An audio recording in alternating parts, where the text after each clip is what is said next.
3.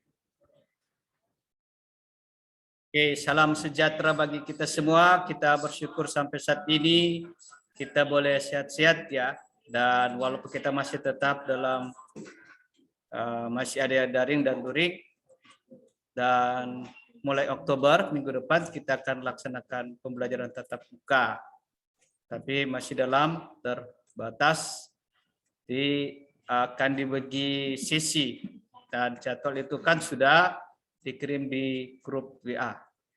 Dan untuk hari ini kita akan lanjutkan untuk pembelajaran IPS kita yang masih tetap di bab 1 atau tema 1. Ini adalah bab yang terakhir ya untuk pembelajaran kita. Dan pada pertemuan hari ini kita akan belajar tentang aktivitas kebutuhan. Jadi hari ini kita akan mempelajari tentang aktivitas kebutuhan.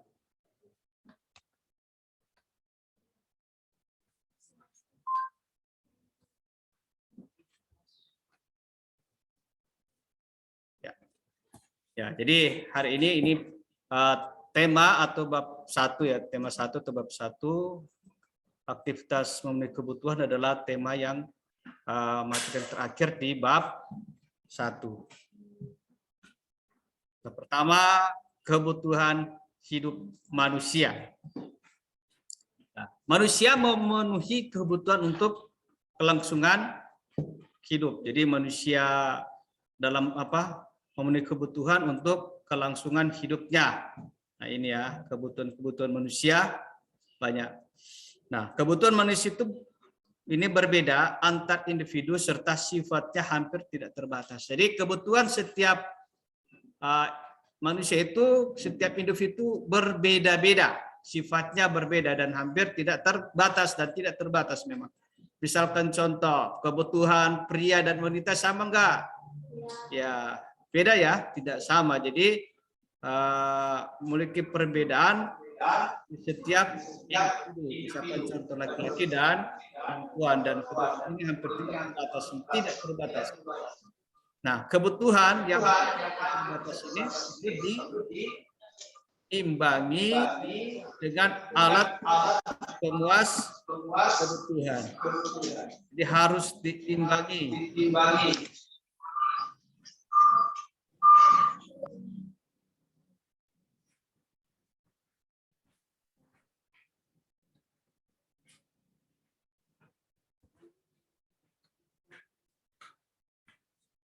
Nah, namun faktanya alat pemuas kebutuhan yang ada bersifat terbatas dan memerlukan pengorbanan untuk memperolehnya. Nah, karena kebutuhan manusia itu tidak terbatas, dalam rangka memenuhi kebutuhannya, maka ada yang namanya, maksudnya itu adalah pengorbanan.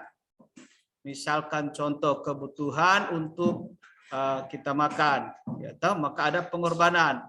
Misalkan kalian lapar, sementara misalkan kalian jalan-jalan kemanakah, kok kalian lapar, kalian singgah makanan, di warung. Nah, tentunya kalian untuk mendapatkan makan itu apakah gratis?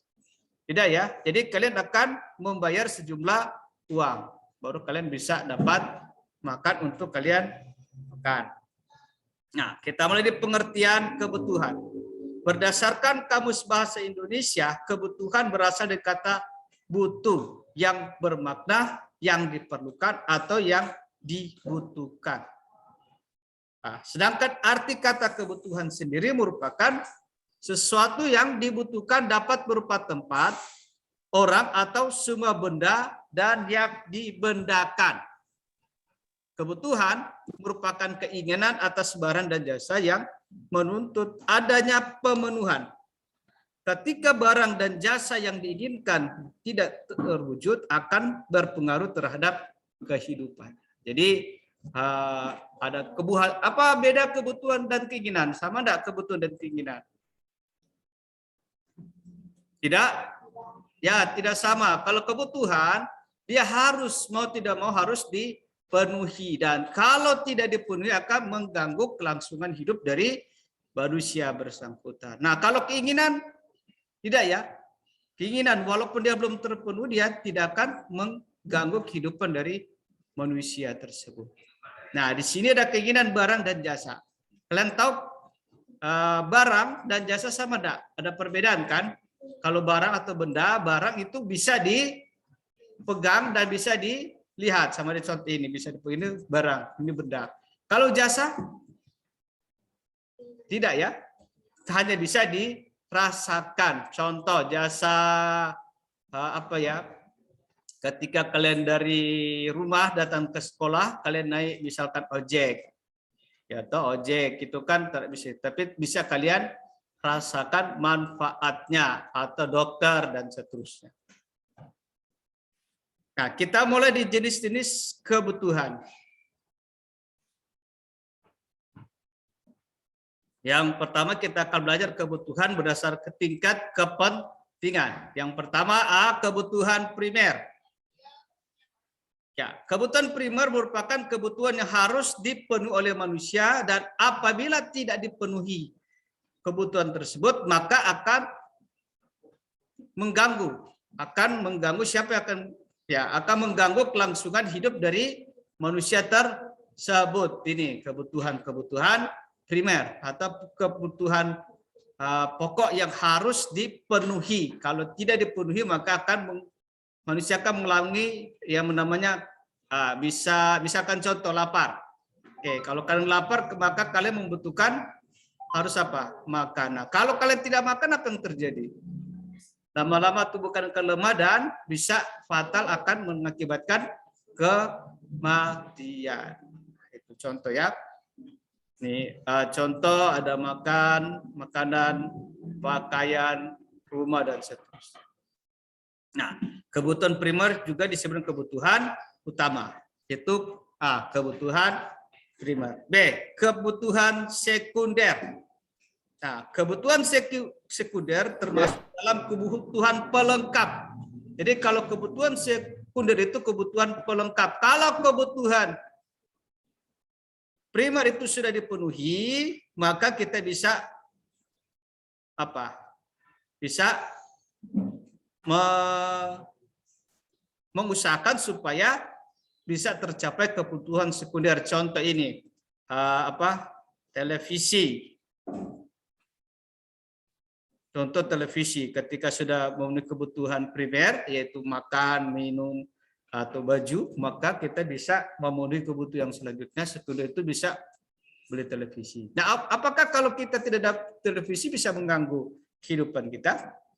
Enggak ya, kita tidak akan mati toh kalau tidak ada televisi. Tapi kalau makan dan minum itu kebutuhan utama ya. Mau tidak mau, suka atau tidak suka, maka kita harus penuhi kebutuhan tersebut. Yang C, kebutuhan tersier. Kebutuhan tersier merupakan kebutuhan terhadap barang yang dianggap mewah. Kebutuhan ini termasuk kebutuhan ketiga setelah kebutuhan primer dan sekunder. Nah, ini contoh. Jadi misalkan membeli jam, tas, atau mobil-mobil yang mewah. Ini kebutuhan tersier, kebutuhan barang mewah. Ya, itu kalau memang dia banyak uang, ya toh dia beli mobil-mobil mewah atau kapal-kapal mewah, pasir dan seterusnya. Nah, sekarang kita lanjut di kebutuhan berdasarkan waktu pemenuhan. Jadi yang selanjutnya kebutuhan berdasarkan waktu pemenuhan. Yang pertama kebutuhan sekarang. Nah, kebutuhan sekarang merupakan kebutuhan yang harus dipenuhi pada saat dibutuhkan. Contoh, pada saat kalian sakit. Maka kalau sakit kalian akan ke dokter. Oke, itu contoh. Baru B, kebutuhan masa mendatang. Kebutuhan masa mendatang merupakan kebutuhan yang waktu pemenuhannya bisa dilakukan pada masa yang akan datang. Contoh ini tabungan ya kalian, atau apalagi ya investasi bagi kalian semua yang ya kalau kalian misalkan ada tabungan, mama kasih misalkan 500.000 tiap bulan, misalkan ada tabungan. Nah, tabungan itu apa? Untuk memenuhi kebutuhan masa mendatang dan dapat dipersiapkan untuk direncanakan mulai sekarang. Misalkan contoh tabung, untuk kalian kuliah nanti dan seterusnya. Nah, kebutuhan mendesak. Kebutuhan mendesak merupakan kebutuhan yang terjadi secara tiba-tiba dan sifatnya insidental. Tiba-tiba, seseorang perlu mempunyai dana darurat untuk memenuhi kebutuhannya. Contoh, pada saat terjadi banjir, atau bencana alam, ini kebutuhan mendesak yang harus dipenuhi. Berarti kalau terjadi banjir bandang atau terjadi bencana, maka membutuhkan tempat untuk tinggal sementara, baru makan, minum, pakaian yang bersih. Itu kebutuhan yang mendesak. Baru kebutuhan sepanjang waktu. Kebutuhan sepanjang waktu merupakan kebutuhan yang dipenuhi sepanjang waktu sampai seseorang tersebut bisa membutuhkannya lagi. Nah, misalkan kebutuhan akan pendidikan. Jadi seseorang terus-menerus belajar sampai akhir hayatnya. Jadi di pendidikan. Jadi kalian sekarang di SMP, baru kalian akan lanjut ke SMA dan lanjut ke perguruan tinggi. Kalian akan kuliah nanti. Nah, baru kebutuhan berdasarkan sifat. Kebutuhan jasmani. Nah, kebutuhan jasmani atau kebutuhan fisik merupakan kebutuhan yang memenuhi kebutuhannya akan memberikan kepuasan kepada badan atau jasmani dari seseorang.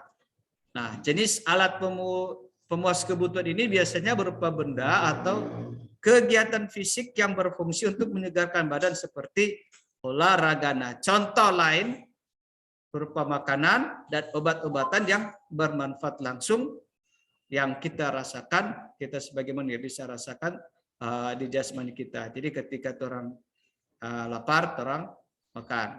Ini kebutuhan jasmani. Baru ada kebutuhan rohani. Nah, kebutuhan rohani merupakan kebutuhan yang pemenuhan kebutuhannya akan memberikan kepuasan kepada rohani atau batin seseorang. Nah, kebutuhan ini diperlukan untuk menjaga kesehatan mental dan rohani seseorang. Nah, contoh rekreasi. Ya, kalian pergi ke mana? Ke pantai, kalau di Manado kalian bisa pergi ke Malalayang, Pantai Malalayang, kemana kalian rekreasi? Ke tempat-tempat ada taman atau kemana ya? Ke tempat-tempat pariwisata dan seterusnya. Itu kebutuhan rohani. Baru ada lanjut kebutuhan berdasarkan subjek. Kebutuhan individu. Nah, kebutuhan individu ini merupakan kebutuhan yang kepuasannya dan tujuannya dirasakan oleh individu yang bersangkutan. Oke, jadi kebutuhan individu setiap kalian itu berbeda-beda. Kebutuhan individu perempuan dan laki-laki itu berbeda, tidak sama, dan itu hanya dipakai oleh kalian sendiri. Contoh, makan bagi yang lapar, obat bagi yang sakit, dan seterusnya. Tapi ada kebutuhan yang paling individu, misalkan contoh hanya bisa kalian sendiri yang pakai, misalkan sikat gigi. Siapa ada sikat gigi di rumah? Ada? Saya mau tanya, apakah sikat gigi kalian bergantian dengan teman kalian atau dengan kakak adik kalian? Biasanya bagaimana kalau sikat gigi? Ya ini terlalu gitu ya. Nah, kalau sikat gigi berarti hanya khusus kamu yang gunakan. Jadi hanya khusus kamu yang menggunakan. Ya, tidak ada yang lain yang akan gunakan. Jadi hanya khusus kalian. Misalkan sikat gigi. Baru ada yang namanya kebutuhan selanjutnya adalah kebutuhan B, kebutuhan kelompok atau kebutuhan bersama. Kebutuhan kelompok merupakan kebutuhan yang kepuasan dan tujuan pemenuhan dirasakan oleh kelompok atau golongan masyarakat tertentu. Nah, karena manfaat kebutuhan ini dirasakan oleh semua kelompok, biasanya dalam proses pemenuhan juga dilakukan secara bersama-sama. Contoh jalan, jalan raya ya, baru ada jembatan dan seterusnya. Sekarang faktor-faktor yang mempengaruhi kebutuhan. Pertama, jenis kelamin. Ya, jadi bilang katakan tadi, yaitu laki-laki dan perempuan. Bukan salah faktor pemuas memenuhi kebutuhan. Yang kedua, tingkat pendidikan, ya toh, dari SD. Kalian dari SD, SMA sama enggak kalian kebutuhan? Berbeda ya, tidak sama kan? Jadi baru ketiga, lingkungan tempat tinggal. Itu akan mempengaruhi kebutuhan. Misalkan kalian tinggal di pegunungan yang tempatnya dingin dan kalian tinggal di Manado di pesisir dekat pantai. Gimana? Kalau di pegunungan yang cuaca dingin, kalian butuhkan baju yang agak tebal atau yang tipis? Yang tebal, toh? Yang tebal. Ya, kalau pakai baju tipis menggigil kalian. Nah, kalau di tempat di Manado yang panas, yang di sekitar pantai itu menggunakan baju yang agak, ya jangan pakai yang baju yang mantel yang tebal-tebal. Dok pikir itu lagi sakit. Itu contoh. 4, tinggal. Baru kemajuan ilmu pengetahuan dan teknologi juga mempengaruhi kebutuhan. Pendapatan. Pendapatan juga mempengaruhi kebutuhan. Misalkan contoh, waktu SD kalian di rumah sama dengan orang tua kalian, dapat uang tiap itu berapa? Misalkan cuma 50.000, ya cuma sekian beli. Tapi ketika kalian dapat uang 500.000, bagaimana kalian belanja? Sama enggak? Pasti akan berbeda, ya tah, pendapatan dari orang. Status sosial juga mempengaruhi kebutuhan. Selera, kalian selera kan masing-masing berbeda, toh satu sama yang lain. Adat istiadat juga mempengaruhi kebutuhan. Nah, sekarang yang D, jenis-jenis alat pemenuhan kebutuhan.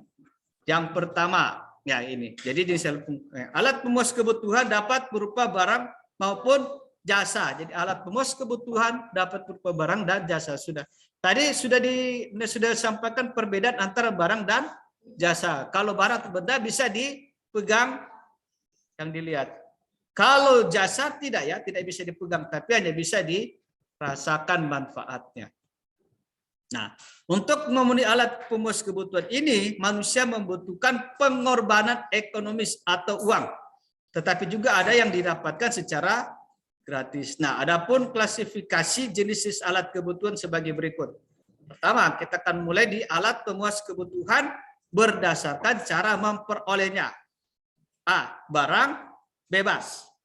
Barang bebas merupakan barang sebagai alat pemenuh kebutuhan yang jumlahnya banyak, bahkan tidak terbatas, serta tidak perlu pengorbanan untuk memperolehnya. Nah, setiap orang bebas untuk mendapatkan barang tanpa batasan tertentu. Misalkan udara, oke, baru sinar matahari, air laut dan seterusnya itu kan barang bebas yang tanpa orang bayar, toh. Di luar kalian bisa coba kalian tarik nafas. Nah, itu kan barang bebas, ya enggak bayar, toh, gratis. Ya, gratis. Kalian keluar lihat sinar matahari, gratis. Itu tidak dibayar, tidak membutuhkan pengorbanan. Itu dikatakan barang bebas. Yang B, barang ekonomis. Nah, kalau barang ekonomis merupakan barang yang membutuhkan pengorbanan untuk mendapatkannya. Di pengorbanan berupa uang. Jadi pengorbanan fisik, pengorbanan waktu untuk atau pengorbanan lainnya. Misalkan contoh, untuk mendapatkan uang, seseorang harus bekerja dengan pengorbanan fisik dan waktu. Sedangkan untuk membeli baju, seseorang mengorbankan uangnya yang dimilikinya. Contoh, kalian kan belum ada pengorbanan fisik untuk mencari uang, ya. Jadi yang mencari uang adalah orang tua kalian masing-masing. Nah, itu. Jadi kalau barang ekonomis, barang yang akan kita nikmati itu membutuhkan yang namanya pengorbanan. Nah, sekarang air atau udara atau air tadi. Air adalah barang bebas, kan? Atau udara barang bebas. Nah, air atau udara dia bisa enggak jadi barang ekonomi? Bisa toh? Misalkan contoh, coba udara, coba kalian tarik nafas. Aduh, nyaman toh? Itu yang namanya barang bebas. Nah, kalau dikatakan barang ekonomis berarti ada cost pengorbanan. Nah, pada saat kalian sakit dan susah bernafas, kalian membutuhkan apa? Udara dalam bentuk tabur oksigen. Itu oksigen itu gratis atau dibayar? Bayar toh? Boleh mengerti. Jadi udara dia bisa menjadi barang bebas dan juga bisa jadi barang ekonomis. Air, contoh air. Ya, air kan banyak di situ. Coba lihat di sekolah kan ada air bebas, so kalian cuci tangan dan seterusnya. Air juga bisa jadi barang ekonomis. Contoh, pada saat banjir ada air enggak? Ada. Ya, tapi pada saat kebutuhan untuk minum atau air di kemasan mineral, itu barang bebas atau barang ekonomis? Yang air yang sudah di botol aqua. Barang ekonomis. Kenapa dikatakan barang ekonomis? Ya, harus ada pengorbanan uang. Jadi itu air itu dia barang bebas, tapi ketika sudah dibuat dalam kemasan, dijual di toko, ketika kalian akan butuhkan air karena haus, kalian akan membutuhkan air itu, maka harus ada pengorbanan dalam bentuk uang. Oke, boleh bedakan tentang barang bebas dan barang ekonomis. Kita lanjut, barang iliat. Nah, barang iliat merupakan barang yang ketika jumlahnya barang yang terbatas dapat digunakan untuk memenuhi kebutuhan manusia. Sedangkan ketika jumlah barang ini berlimpah justru akan mengakibatkan bencana bagi manusia. Contoh ini api. Oke, api yang jumlahnya terbatas bisa digunakan untuk apa? Untuk memasak. Memasak. Api juga sumber penerangan dan penghangat ruangan. Namun ketika api sudah banyak akan membuat masalah. Itu bencana bagi manusia. Contoh, api bisa membakar. Ya, betul. Bencana kan kalau dia semakin besar. Apalagi membakar hutan dan terjadi bencana. Air juga. Air pada waktu dia masih sedikit itu tidak masalah kan, tapi kalau air sudah makin banyak jadi banjir, jadi masalah. Oke, boleh mengerti barang iliat? Boleh? Oke, kita lanjut. Alat pemuas kebutuhan berdasarkan hubungannya dengan barang lain. Oke, pertama, barang substitusi. Barang substitusi merupakan alat pemuas kebutuhan yang berfungsi sebagai pengganti barang lain dengan syarat barang tersebut memiliki kegunaan yang sama. Jadi barang pengganti, contoh nasi dan jagung. Oke, misalkan tidak ada nasi, ya kita bisa menggunakan ganti dengan jagung atau milo. Misalkan di rumah tidak ada nasi, ya terpaksa makan milo. Memang milo juga mengandung karbohidrat, dia ada beberapa daerah yang makanan pokok juga adalah milo atau jagung. Ini substitusi. Jadi barang pengganti. Misalkan tidak ada nasi, kita bisa makan jagung atau kita bisa makan ubi sebagai barang pengganti. Yang kedua, barang komplementer.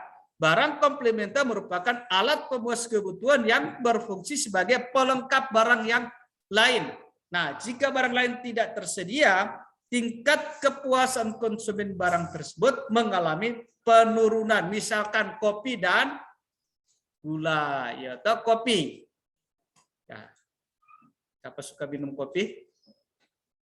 Ya, jadi minum kopi tambah dengan gula, lebih enak atau lebih nikmat. Atau teh ya sariwangi atau apa, dia akan lebih nikmat tambah dengan ya gula, itu ya saling melengkapi. Boleh barang komplementer itu barang yang sebagai barang pelengkap barang yang lainnya. Lanjut, alat pemuas kebutuhan berdasarkan tujuan penggunaannya. Satu, barang produksi. Barang produksi merupakan barang yang digunakan sebagai alat bantu atau bahan baku untuk menghasilkan barang lain. Misalkan contoh mesin yang digunakan untuk memproduksi makanan misalkan, minuman atau membuat pakaian, itu barang produksi. Yang kedua, barang konsumsi. Barang konsumsi sering disebut barang jadi. Nah, barang konsumsi merupakan barang yang dapat digunakan untuk memenuhi kebutuhan secara langsung. Misalkan pakaian, makanan, barang elektronik. Ya, kita semua bisa waktu ya. Lanjut, alat pemuas kebutuhan berdasarkan proses pembuatannya. A. Barang mentah. Barang mentah atau disebut dengan bahan baku. Barang mentah merupakan bahan yang diperlukan dalam proses produksi sebelum digunakan oleh masyarakat. Misalkan contoh kayu gelonggongan. Di kayu ini bisa ya ketika diproses akan menghasilkan meja atau pintu seperti itu, meja dan seterusnya. B. Barang setengah jadi. Oke, barang setengah jadi adalah barang yang belum dapat dikonsumsi dan masih dalam proses produksi. Contoh ini tepung gandum. Ya, tepung gandum ini belum diproduksi ya, belum ya. Khususnya roti dan gandum di sini ya. Jadi gandum ini masih perlu diproduksi. Jadi diproduksi dibuat menjadi roti. Itu yang namanya barang setengah jadi.